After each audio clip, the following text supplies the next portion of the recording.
ഇസ്ലാമിനെയും ദീനിനെയും സ്നേഹിക്കുന്നവർ ഇത് കേൾക്കാതെയും ഷെയർ ചെയ്യാതെയും പോകരുത്. ഇതൊരു വർഗീയ വാക്കുകളല്ല, ചില യാഥാർത്ഥ്യങ്ങൾ മാത്രം. അള്ളാഹു നമ്മിലും നമ്മുടെ കുടുംബത്തിലും സമാധാനം നൽകട്ടെ. കഴിഞ്ഞ ഒരു മാസത്തിനുള്ളിൽ കണ്ണൂർ ജില്ലയിൽ നിന്ന് മാത്രം 6ഓളം മുസ്ലിം സ്ത്രീകളെ RSS ഭീകരർ വഴി പിഴപ്പിച്ചിരിക്കുന്നു. RSS ശക്തി കേന്ദ്രമായ ചെരുവാഞ്ചേരിയിൽ നിന്നും വെള്ളിയാഴ്ച ജുമുഅ സമയത്ത് 2 RSS പ്രവർത്തകരെ മുസ്ലിം വീട്ടിൽ നിന്നും അനാശാസ്യത്തിനിടെ പിടികൂടി. ഈ സംഭവത്തിന് ഒരാഴ്ച മുമ്പ് 2 കുട്ടികളുടെ മാതാവായ മുസ്ലിം യുവതിയുടെ കൂടെ RSS പ്രവർത്തകനെ രാത്രി 12 മണിക്ക് വീട്ടിൽ നിന്ന് നാട്ടുകാർ പിടികൂടി പോലീസിൽ ഏൽപ്പിച്ചു.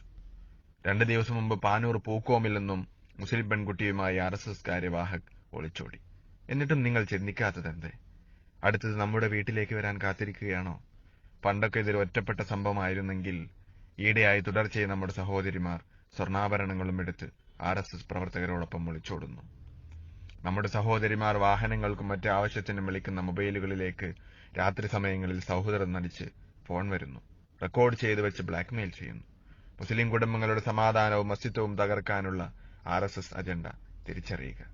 മുസ്ലിം സ്ത്രീകളെ ശാരീരികമായും സാമ്പത്തികമായും ചൂഷണം ചെയ്ത് ഇസ്ലാമിന്റെ പവിത്രതയും കുടുംബബന്ധങ്ങളും നശിപ്പിക്കാൻ ഇറങ്ങിത്തിരിച്ച RSS ക്രിമിനലുകളെ വീടിന്റെ പരിസരത്തിൽ പോലും അടുപ്പിക്കാതിരിക്കുക.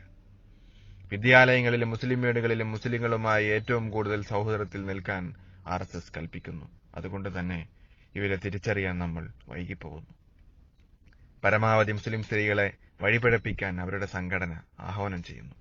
AP കാരനെന്നും EK കാരനെന്നും സുന്നി എന്നും മുജാഹിദ് എന്നും ലീഗുകാരനെന്നും SDPI കാരനെന്നും പറഞ്ഞ് തമ്മിലടിക്കുന്ന മുസ്ലിം സമുദായം ഒന്നിക്കേണ്ട സമയം അതിക്രമിച്ചിരിക്കുന്നു.